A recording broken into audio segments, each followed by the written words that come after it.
প্রিয় দর্শক, অত্যন্ত দুঃখের সঙ্গে জানাচ্ছি যে আবারও হাসপাতালে ভর্তি হয়েছেন আমাদের বাংলা চলচ্চিত্রের কিংবদন্তিতুল্য নায়ক জাভেদ। ঢাকায় চলচ্চিত্রের সোনালী দিনের নায়ক ইলিয়াস জাভেদের শারীরিক অবস্থা ভালো নয়। গতকাল বুধবার 16 এপ্রিল 2025 দুপুরে তাকে উত্তরার একটি বেসরকারি হাসপাতালে ভর্তি করা হয়েছে। বিষয়টি নিশ্চিত করেছেন তারই স্ত্রী ডলি চৌধুরী। বলাই বাহুল্য, ডলি চৌধুরীও আমাদের বাংলা চলচ্চিত্রের 80 দশকের একজন নামকরা নায়িকা ছিলেন। সিনেমা করতে এসে নায়ক জাভেদের সঙ্গে প্রেম হয়, তারপর ভালোবাসা থেকেই পরিণয়। দীর্ঘ প্রায় 40 বছর যাবৎ তিনি সংসার করছেন নায়ক জাভেদের সঙ্গে। ডলি চৌধুরী বলেন, একদিকে তিনি ক্যান্সারের রোগী, অন্যদিকে হার্টের সমস্যা। এর আগে দুবার হৃদরোগে আক্রান্ত হয়েছিলেন তিনি। ডলি চৌধুরী আরো বলেন, নায়ক জাভেদ বেশ আগে থেকেই শারীরিক অসুস্থতায় ভুগছেন। আজ হঠাৎ তার শারীরিক অবস্থার অবনতি হলে তাকে বাসার নিকটতম উত্তরার একটি বেসরকারি হাসপাতালে নিয়ে যাওয়া হয়। বর্তমানে তিনি ডাক্তারের চিকিৎসাধীন রয়েছেন। স্ত্রী ডলি চৌধুরী নায়ক জাভেদের ভক্তদের কাছে অনুরোধ করেছেন তার জন্য দোয়া করার জন্য। নায়ক জাভেদ আমাদের বাংলা চলচ্চিত্রের একজন কিংবদন্তিতুল্য নায়ক হলেও তিনি কিন্তু আমাদের বাংলাদেশের নয়। জাভেদের বাবা সুদূর আফগান দেশের, মা পাকিস্তানের পাঞ্জাবের। সেই ছোট্টবেলা থেকেই নায়ক জাভেদ সিনেমার পোকা ছিলেন। দিলীপ কুমার ছিলেন তার প্রিয় নায়ক। ছোট্ট বয়সেই তিনি স্বপ্ন দেখতেন একদিন বড় হয়ে বড় পর্দায় অভিনয় করবেন। নাচের প্রতিও তার ভীষণ রকম ঝোঁক ছিল। সে ছোট বয়সে ঘটনাচক্রে দেখা হয়ে যায় এক ওস্তাদের সঙ্গে। তার কাছে তিনি নাচের তালিম নেন, কিন্তু সিনেমায় অভিনয় করা সেই পোকাটা তার মাথা থেকে কোনো মতেই যাচ্ছিল না। সেই কিশোর বয়সে একদিন ওস্তাদের সঙ্গে পাড়ি জমান পূর্ব পাকিস্তান অর্থাৎ বাংলাদেশে। তিনি বাংলাদেশে এসেছিলেন 60 দশকের একেবারে শুরুতেই। থাকতেন পুরান ঢাকার সিদ্দিক বাজারে। সেখান থেকেই এফডিসিতে মাঝে মাঝে আসা যাওয়া করতেন। এভাবেই সিনেমা পাড়ার লোকজনের সঙ্গে তার সখ্যতা গড়ে ওঠে। শুরুর দিকে তিনি তৎকালীন বাংলা সিনেমায় নৃত্য পরিচালক হিসেবে কাজ করার সুযোগ পান। তারপর 1964 সালের কথা, উর্দু সিনেমা নয় জিন্দেগিতে নায়ক হিসেবে অভিষেক হয় জাভেদের। ছবিটি দর্শক মহলে সাড়া ফেলে। এরপরে তিনি পায়েল সিনেমার জন্য অফার পান। এই পায়েল ছবিতে তিনি নায়ক রাজ রাজ্জাক এবং শাবানার সঙ্গে অভিনয় করেন। পায়েল সিনেমাটি করার পর তার জনপ্রিয়তা আরো বেড়ে যায়। এই পায়েল ছবিটি পরবর্তীতে 1970 সালে নূপুর নামে বাংলায় ডাবিং হয়ে মুক্তি পেয়েছিল। আগে বল, তুই একটু পয়সা নিবি? আচ্ছা বাবা, দিয়ে দিবি। কিন্তু একসাথে দেব কি করে? এক কাজ কর, মাসে মাসে 50 পয়সা দেব। হ্যাঁ মঞ্জুর, এইবার পরে নে। তারপর 1971 সালে মুক্তিযুদ্ধ শুরু হয়। তিনি রয়ে গেলেন পূর্ব পাকিস্তানে। যুদ্ধ শেষ হয়, স্বাধীন বাংলাদেশ হয়। তখনও তিনি স্বপ্ন বুনতে থাকেন একদিন বাংলা চলচ্চিত্রে তিনি অনেক নাম করবেন। স্বাধীন বাংলাদেশে মুক্তি পায় অনেকদিন আগে এবং কাজল রেখা ছবিটি দর্শক মহলে দারুণ সাড়া ফেলে।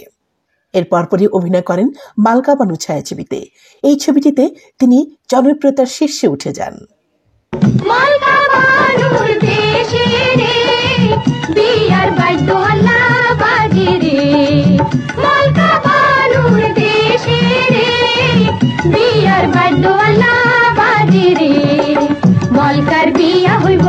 মলকার বিয়া হইব মনু মিয়ার সাথে রে। 60 দশক থেকে 90 দশক পর্যন্ত তিনি সুবর্ণ সময় কাটিয়েছেন বাংলা সিনেমায়। শাহজাদি, নিশান, রাজকুমারী চন্দ্রবান, সাহেব বিবি গোলাম, নরম গরম, 3 বাহাদুর, চন্দনদ্বীপের রাজকন্যা, আজও ভুলিনি, চোরের রাজা, জালিম, রাজকন্যা, রূপের রানী, চোরের রাজা, এই সবগুলো ছবি ছিল সুপার ডুপার হিট। কয়েকশো ছবিতে তিনি নৃত্য পরিচালক হিসেবে কাজ করেছেন এবং অভিনয় করেছেন প্রায় 2 শতাধিক চলচ্চিত্রে। নিশান ছায়াছবিতে ববিতার সঙ্গে চুপি চুপি বলো কেউ জেনে যাবে, এই গানটিতে নায়ক জাভেদ জনপ্রিয়তার শীর্ষে ছিলেন।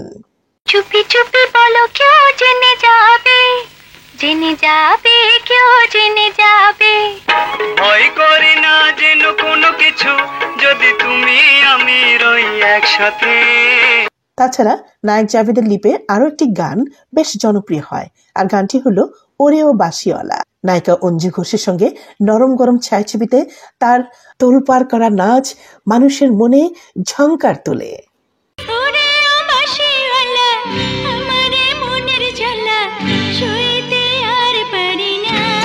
বাংলা চলচ্চিত্রের সোনালী সময়ের গুণী অভিনেত্রী আনোয়ারার দুই বোনের সঙ্গে তার প্রেমের গুঞ্জন সে সময় মানুষের মুখে মুখে ফিরত। সিনেমা পত্রিকাগুলোতেও সেসব গুঞ্জন নিয়ে অনেক লেখালেখি হয়েছে। সে যাই হোক, প্রথম জীবনে তিনি বিয়ে করেছিলেন নায়িকা সামিয়াকে, কিন্তু সামিয়ার সঙ্গে তার সংসার করা হয়নি। অল্প দিনের ভেতরই তাদের ছাড়াছাড়ি হয়ে যায়। তারপর 1984 সালে নায়িকা ডলি চৌধুরীর সাথে চন্দনদ্বীপের রাজকন্যা ছায়াছবিতে অভিনয় করতে গিয়ে পরিচয় হয়। পরিচয় থেকে প্রেম, প্রেম থেকে ভালোবাসা, তারপর বিয়ে। নায়ক জাভেদ এবং নায়িকা ডলি চৌধুরী বিবাহ বন্ধনে আবদ্ধ হওয়ার পর ডলি চৌধুরী সংসার জীবন শুরু করেন এবং চলচ্চিত্র থেকে একেবারে দূরে সরে যান। সেই 1984 সাল থেকে এখন 2025, দীর্ঘ 40 বছরের উপরে তাদের সংসার জীবন। সুখে দুঃখে কেটে গেছে তাদের দুজনের। অসুস্থতা নিয়ে, ডাক্তার হাসপাতাল নিয়ে একাকিত্ব, প্রচন্ড একাকিত্ব জীবনযাপন করছে। আর আমি বাসায়ও তাকে সময় দিতে পারি না। আমি বাসায় এই জন্য সময় দিতে পারি না যে যখন আমি বাসায় থাকি তখন আমার ঘর সংসারের কাজ দেখতে হয়। হ্যাঁ, সমস্ত কাজ, মানে জাবেদের যে কাজগুলি সেগুলোও আমাকে করতে হয়। যদিও ঘর আলো করে তাদের কোনো সন্তান আসেনি। উত্তরার 14 নম্বর সেক্টরে তারা নিজেদের বাড়িতেই বসবাস করতেন, নিরিবিলিতে, একাকী, নিভৃতে। কিন্তু হঠাৎই 2020 সালে করোনা শুরু হওয়ার পর থেকেই নায়ক জাভেদ অসুস্থ হয়ে পড়েন, ভর্তি হন হসপিটালে। সেই সময় তার নানা রকম শারীরিক জটিলতা দেখা দেয়। তারপর থেকেই তার চিকিৎসা চলছে। তার স্মৃতিশক্তি একেবারে নেই বললেই চলে। কাউকে তিনি চিনতে পারেন না। এমনকি তিনি একসময় চলচ্চিত্রের নায়ক ছিলেন সে কথাটিও তার স্মরণে নেই। মাঝে মাঝে তিনি তার স্ত্রীকেও চিনতে পারেন না। তার চিরচেনা সহশিল্পীদেরও তিনি চিনতে পারেন না। তবে এর মাঝে মাঝে তার স্মৃতিশক্তি ফিরে আসে খুব ক্ষণিকের জন্য, কিন্তু পরক্ষণই তিনি হারিয়ে যান কোথায় যেন। বুশরা চ্যানেলের পক্ষ থেকে আমি তার সর্বশেষ সাক্ষাৎকার নিয়েছিলাম গত বছর নভেম্বর মাসে। সে সময় তিনি কথা বলার মতো অবস্থায় ছিলেন না, যার কারণে তার স্ত্রী তার হয়ে সাক্ষাৎকার দিয়েছিলেন। যারা এই জাবেদের ভক্ত তারা হয়তো খুব কষ্ট পাবে যে তার প্রিয় অভিনেতা এরকম ভাবে অসুস্থ।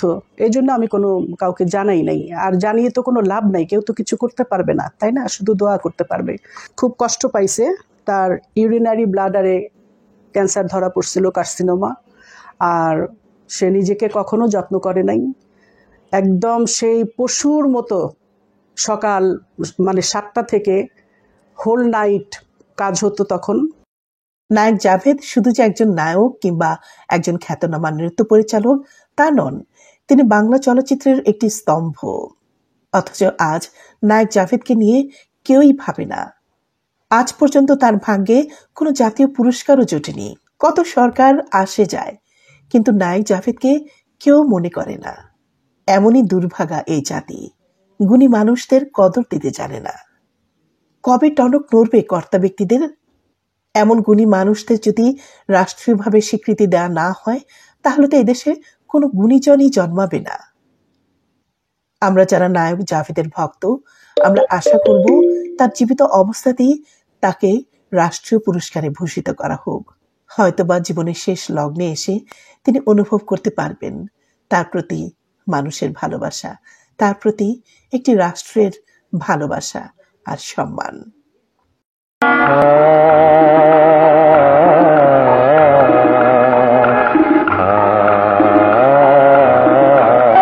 তুমি কাছে সে দূরে চলে গেছো, সত্যি হলে জানি হবেই দেখা।